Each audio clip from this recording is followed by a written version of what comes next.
A revista britânica The Economist parece que já estava prevendo Luiz Inácio Lula da Silva sendo visto como incoerente no exterior e impopular em casa. E foi assim que a nossa semana foi marcada por um desgoverno e por uma impopularidade jamais vista. Lula não tem condições de debater com o Congresso, não consegue atender a população e recorre ao STF como se fosse uma vara de família. Meu nome é Victor Mota, seja bem-vindo, não esqueça de deixar o seu like, inscreva-se, é 0800, você não paga nada e vamos para a matéria. China confirma que Xi Jinping não virá ao Brasil para a cúpula do BRICS. A China confirmou nesta quarta-feira, dia 2, que Xi Jinping não comparecerá à cúpula do BRICS, que será realizada no Rio de Janeiro nos próximos dias 6 e 7. O país será representado no evento pelo primeiro-ministro Li Qiang. Esta é a primeira vez que o ditador chinês não participará de forma presencial ou virtual de um encontro do bloco desde que chegou ao poder em 2013. Sua ausência na cúpula do Brasil não foi justificada. O porta-voz do Ministério das Relações Exteriores da China, Mao Ning, anunciou em entrevista coletiva que Li viajará ao Brasil e afirmou que, para a China, o bloco é a principal plataforma de solidariedade e cooperação entre os países com economias emergentes. De acordo com fontes citadas pelo jornal local South China Morning Post, Pequim teria comunicado ao governo federal que a ausência de Xi se deve a um conflito de agenda. No entanto, ele não tem outra viagem programada oficialmente para essas datas e também não há visitas oficiais a representantes estrangeiros anunciadas. Vejam bem isso aqui, ó. Vladimir Putin também não virá, né? Ele não virá devido, né? Ele está aí com um mandado de prisão emitido pelo Tribunal Internacional e enviará o seu representante, chanceler, Sergei Lavrov. Então, olha bem isso aqui. Xi Jinping, que seria a principal atração deste evento, né, nos dias 6 e 7, encontro da cúpula do BRICS, que Lula tanto esperava, não vai vir. Então isso mostra uma completa derrota deste governo. Tá?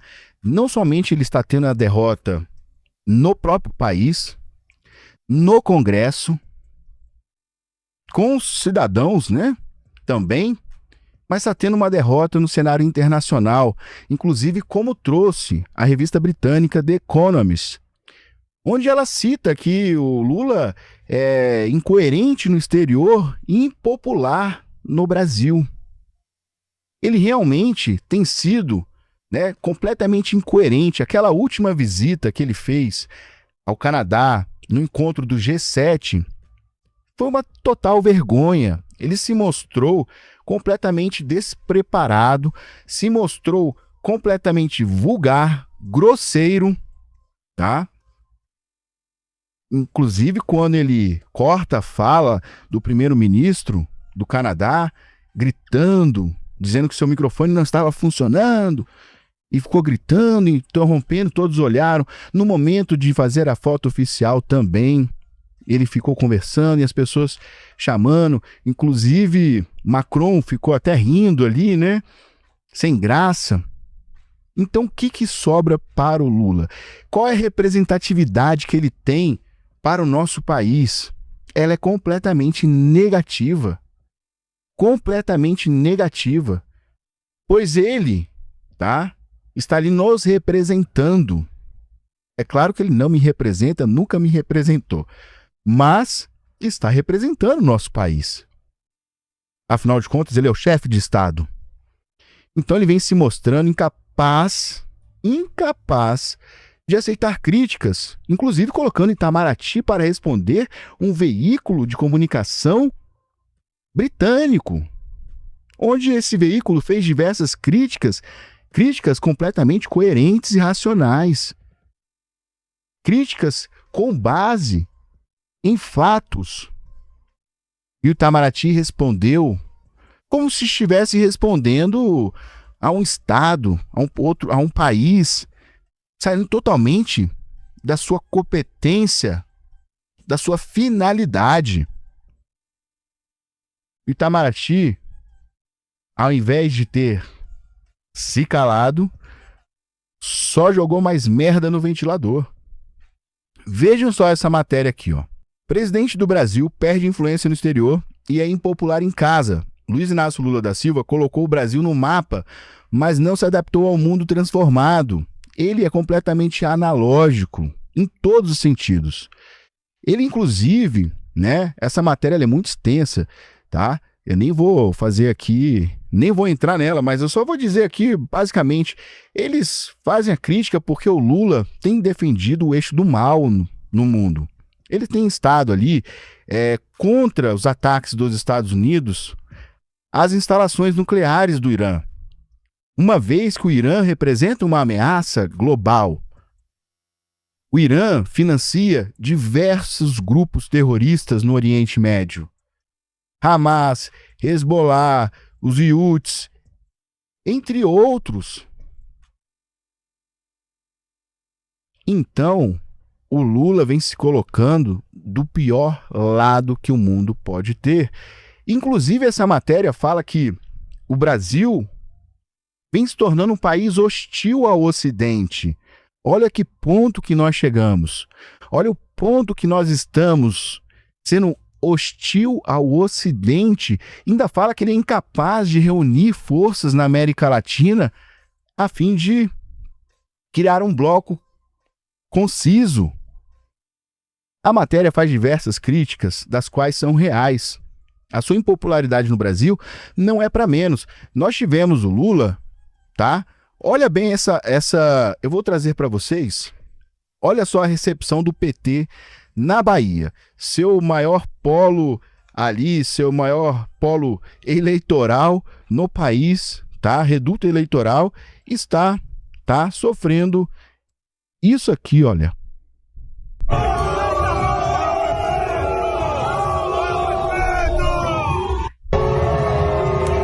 Olhem as vaias. Olha o PT como ele está sendo tratado.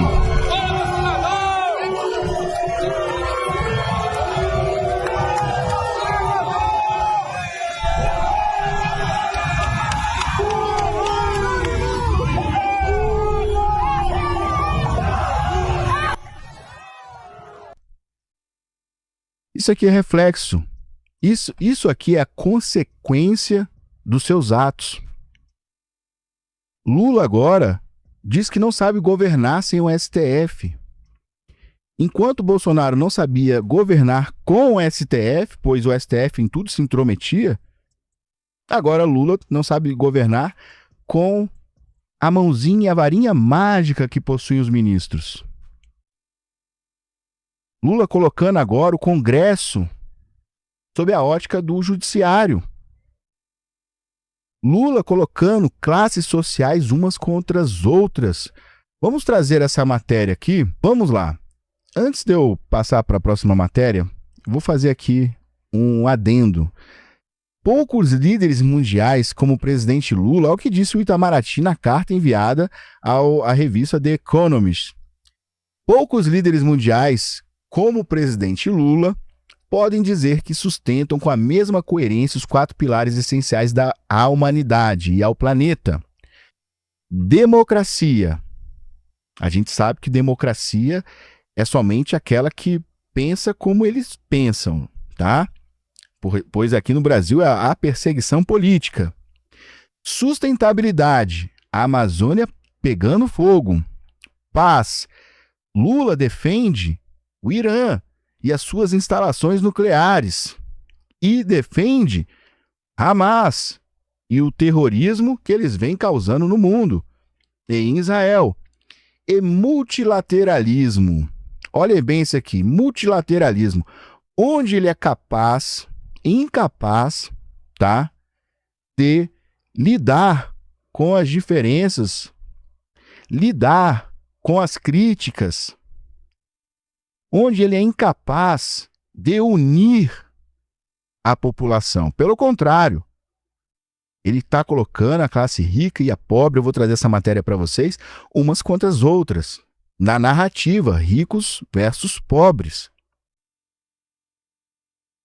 Como presidente do G20, Lula construiu um difícil consenso entre membros. No ano passado e ao longo do processo, logrou criar uma ampla aliança global contra a fome e a pobreza. Também apresentou uma ousada proposta de taxação de bilionários que terá incomodado muitos oligarcas. Então, olha só, Lula está nessa questão contra a fome e a pobreza. É claro, esse discurso para o Lula, ele é a sua joia maior. Se não houver fome, se não houver pobreza, não existe PT. Nunca vai existir PT se não houver essas duas palavras, fome e pobreza. É onde ele consegue ali ainda votos de muitos desinformados. E até mesmo ele falou já que as pessoas mais informadas são as pessoas que não votam nele. Por que será?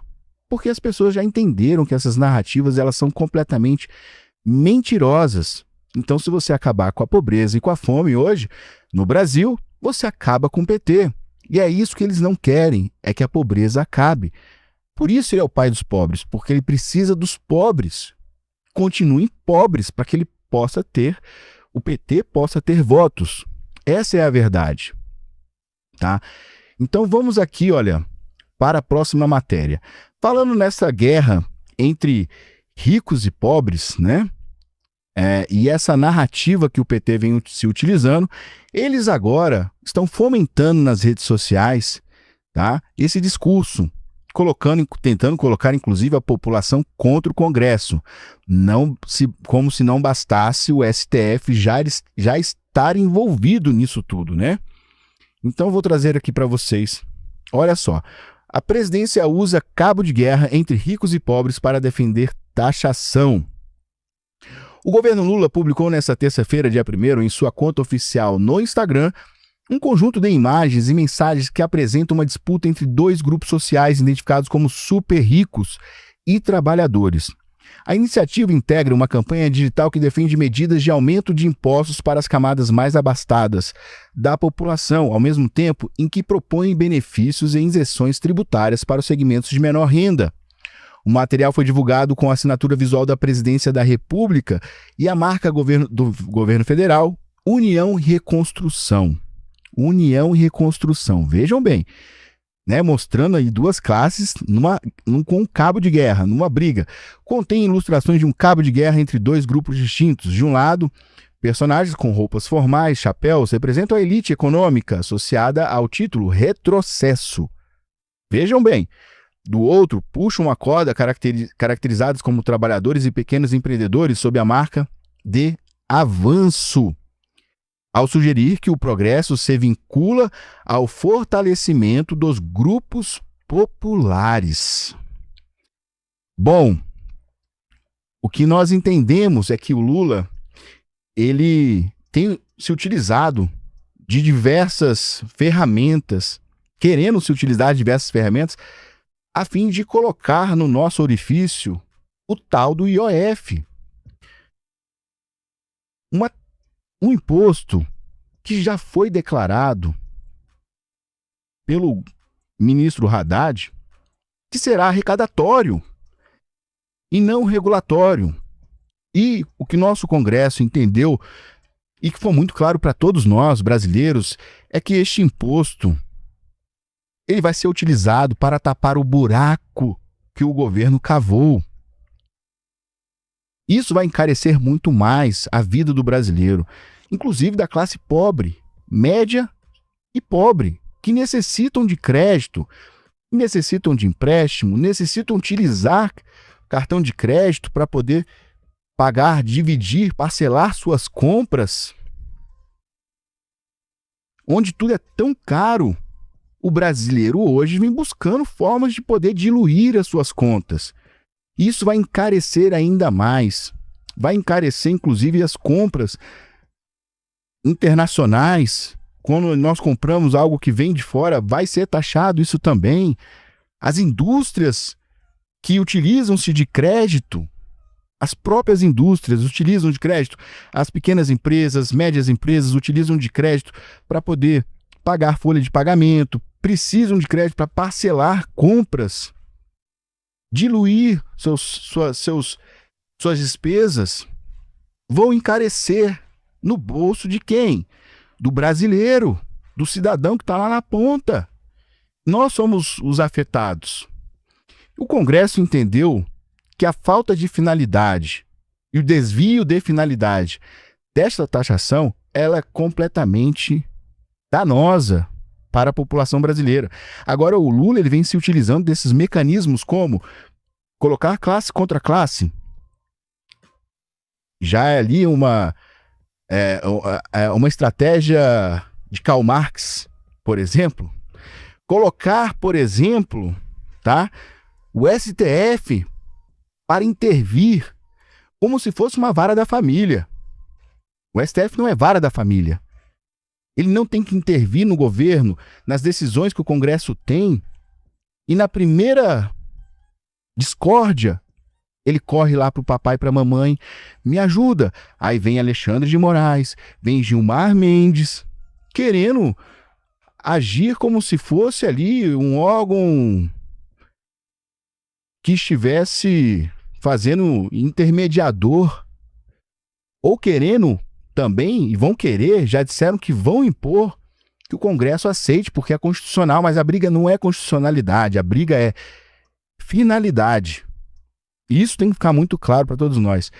Olhem bem o que o Gilmar Mendes, a declaração do Gilmar Mendes, que ele deu lá de Portugal. Vocês sabem que ele está no Gilmar Palosa, né? Ele está no Gilmar Palosa e ele deu essa declaração a respeito do STF estar envolvido agora na questão do IOF. Vejam só. Eu acho que o IOF, essa crise do IOF, é mais a revelação de um sintoma do que da doença. Eu acho que nós vamos tratar da doença, a falta de diálogo, a falta de coordenação. Isso aqui é apenas a ponta do iceberg de uma crise que nós precisamos resolver e debelar a crise. Vocês perceberam que eles querem se tornar intermediador? O STF, tá? Suas competências, suas atribuições, ele como órgão, instituição, que deve ser utilizado, deve ser recorrido em última instância, está sendo utilizado para proteger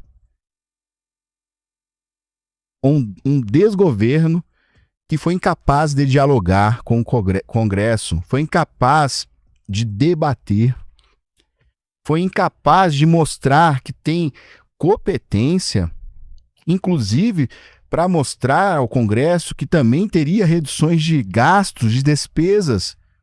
Mas o que ele vem apresentando são somente mais gastos, atrás de gastos, e o curativo para isso que eles têm utilizado é taxar, taxar e taxar.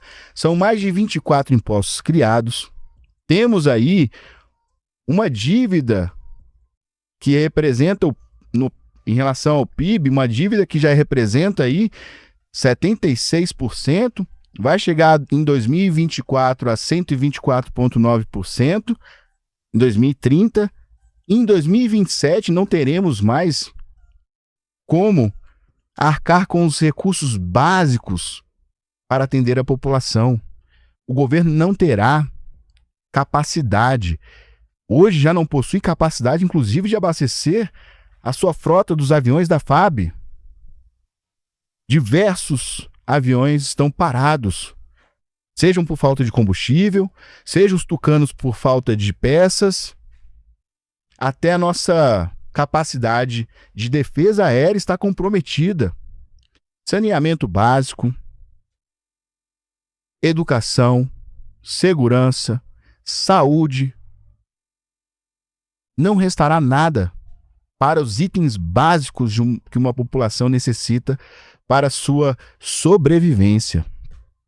Nós estaremos fadados a viver uma das os piores anos, piores épocas que o Brasil já teve, por conta da irresponsabilidade deste governo. Olha só, aqui ainda tem, olha, uma matéria da Folha de São Paulo.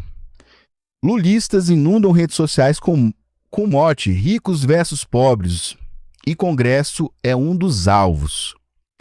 Então vejam, vamos ver essa matéria aqui, ó. Olha o que ela fala. A ação capitaneada pelo PT com o apoio do Palácio do Planalto é disseminada por perfis alinhados. Usa vídeos feitos em IA, que eles tanto, recriminam a utilização de IA. Você vê como eles são hipócritas. Em sintonia com os discursos de Lula e do ministro Fernando Haddad, governistas têm inundado suas redes sociais com a retórica de luta entre pobres e ricos, cenário em que o presidente da República estaria entrando em choque contra poderosos interesses do status quo empresarial e financeiro. No discurso capitaneado pelo PT, estimulado pelo Palácio do Planalto e disseminado por perfis alinhados, a campanha é formada em boa parte por vídeos produzidos por inteligência artificial e tem como mote e defesa da taxação do BBB, referência aos bilionários, bets e bancos. O grupo formaria um poderoso lobby em parceria com o Centrão e direita no Legislativo. O Congresso é um dos principais alvos, em especial no varejo da rede social, onde o Legislativo aparece claramente identificado como inimigo do povo. Eles fizeram aqui, colocando assim, ó, Centrão, inimigo do povo. Então eles já criaram uma guerra, pessoal, que veio selar agora de fato a ruptura completa, tá? Não existe mais diálogo entre governo e Congresso. Esse diálogo, a partir do momento que o PT resolveu colocar ali o STF para atuar em seu favor de uma decisão onde o Legislativo, em sua competência, em sua prerrogativa, decidiu por bem do brasileiro, já que eles estão lá nos representando, não deixar passar esse decreto, é porque eles viram o desvio de finalidade. Agora o governo ele vem se utilizando de ferramentas, STF, colocando o povo contra o Congresso, classes contra classes. Cadê o governo do amor? Cadê o governo da união? Na verdade, o que eles criaram até o momento foi desunião, foi intriga, foi tudo que vocês imaginarem de ruim, esse governo conseguiu criar. Por isso, ele veio selar e veio assinar o atestado de óbito dele com esta ruptura, o que vai colocar também o STF em uma situação muito delicada agora com o Legislativo. Com essa fala do Gilmar Mendes, onde ele fala que é necessário ter, ver as causas, ver o sintoma para cuidar das causas, que ele se vê como um órgão de intermediação, como uma vara da família, perdendo completamente seu motivo de existir, que é a última instância, que é o guardião, tem que tratar de assuntos relacionados à constitucionalidade do nosso país e não de discursos, e não de desavenças, e não de contrariedades que vão existir e diferenças que vão existir entre o executivo e o legislativo. Eles não possuem esse papel, mas eles já estão se vendo nesse papel, inclusive invadindo mais uma vez o legislativo, e não foi por falta de aviso. Todos nós avisamos que o STF estava cada vez mais tomando iniciativas que estavam sendo prejudiciais ao poder legislativo. E agora, com essa investida, tendo o relator Alexandre de Moraes e o STF se envolvendo em uma questão que não caberia de forma alguma o STF se envolver, é onde nós percebemos que nosso Estado está aparelhado, completamente aparelhado, e o câncer do nosso país, ele deve-se a este governo e a este Supremo.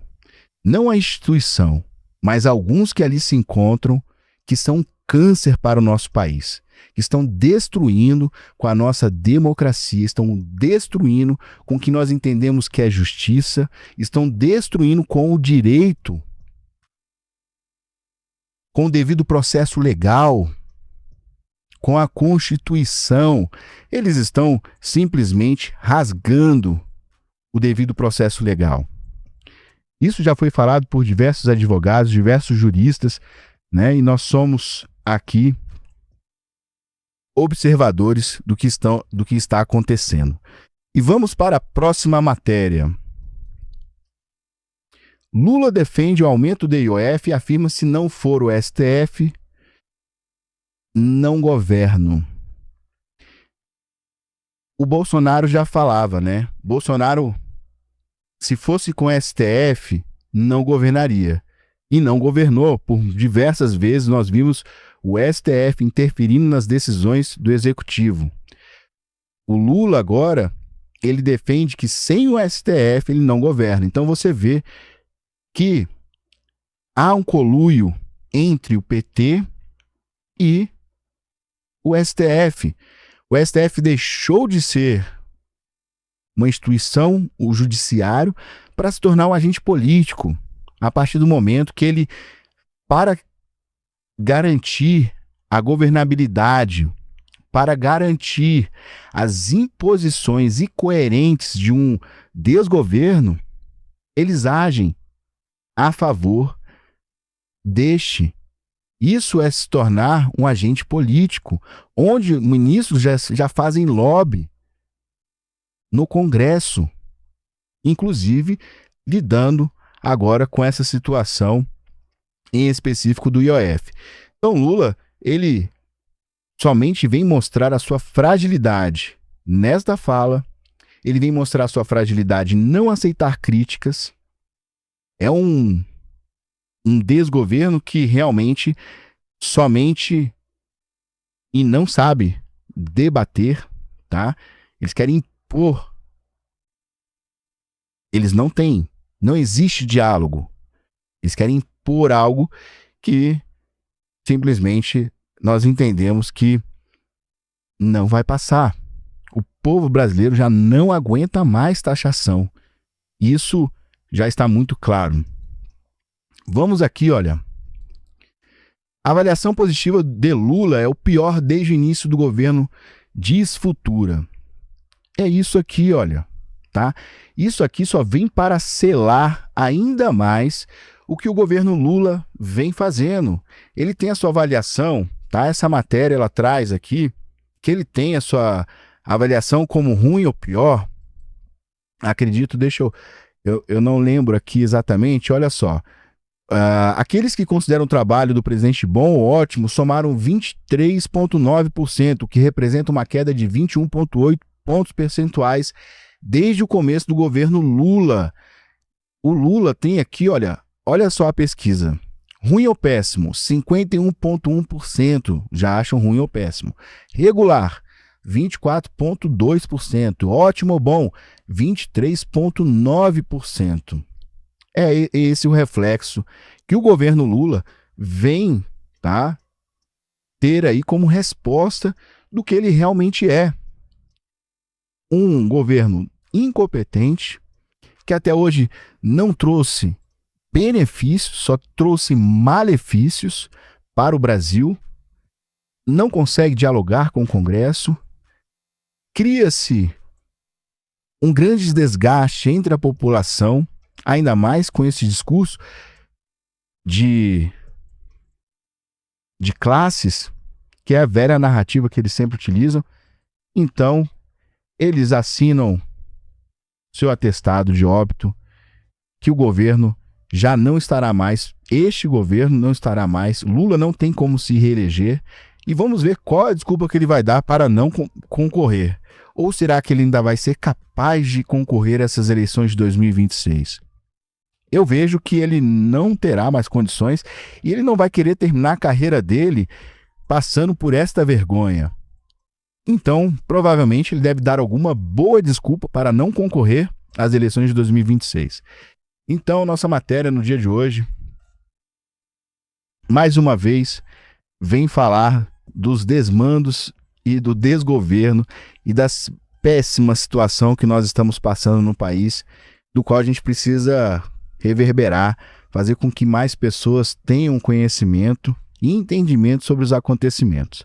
Então, se você gostou dessa matéria, eu peço para você, comente aqui embaixo, me diz o que você acha. Lula vai concorrer em 2026 ou ele vai dar uma bela de uma desculpa para não concorrer às eleições de 2026? Diga aqui embaixo para mim saber, tá bom? Eu agradeço sua presença e nos vemos em breve.